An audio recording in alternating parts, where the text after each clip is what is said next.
Moving in to shoulder stand, plough, noose pose and fish. So from a laying position, make sure that your hair clip or ponytail is out of the way, the chin is tucked. So you want your back of the neck nice and long, and then bending the knees, align the pelvis. So do a little scoot out of the bottom and draw your knees up to your chest. Make sure the whole length of the spine is into the mat. Press down into your arms and inhale, lift the legs up. I always take the feet back behind to wriggle the shoulders in a little and the elbows in, and then lift the legs up to shoulder stand. You can kind of start to keep, working the hands a little bit more towards your shoulders so you can get a little bit more height.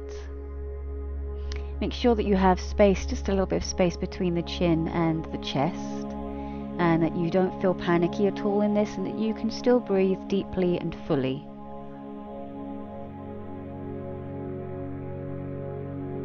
So I always tend to come into this twice, just to give it a little bit of an adjustment. You could always be at this half shoulder stand place, or you can have the knees resting to the forehead if you're not quite to shoulder stand just yet. Eventually, maybe working both legs up.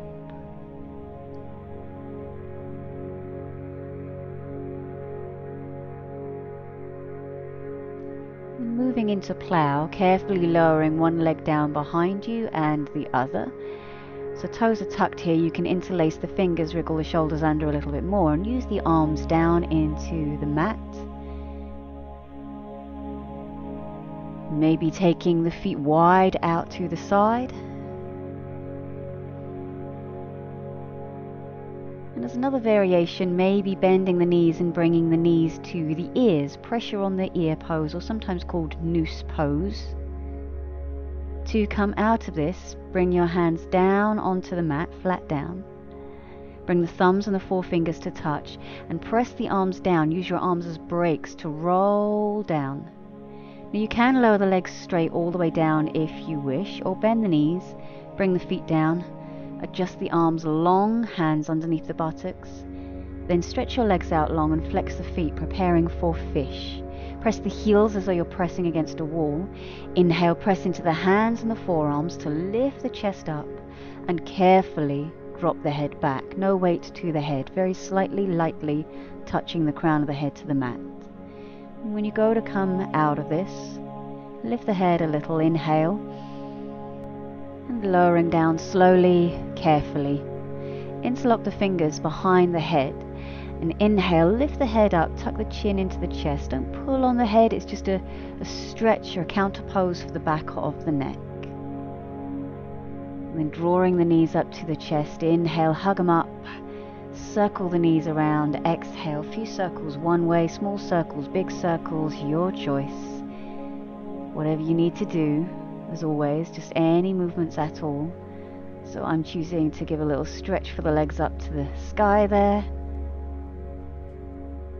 And then when you feel you can settle for your relaxation, that can be in constructive rest pose, knees knocking in, feet mat width or hip width.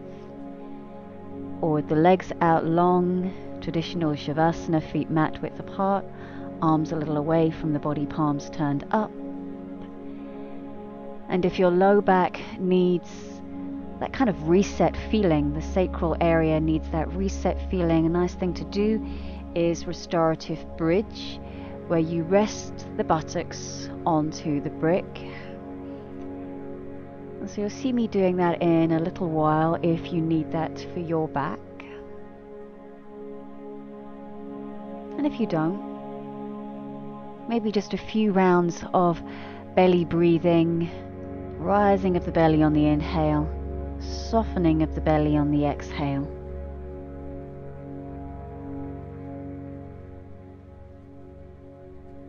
Find the place where you can settle.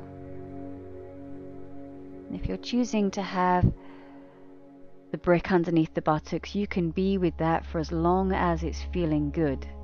It is underneath the buttocks with the brick and not into the waist of the back.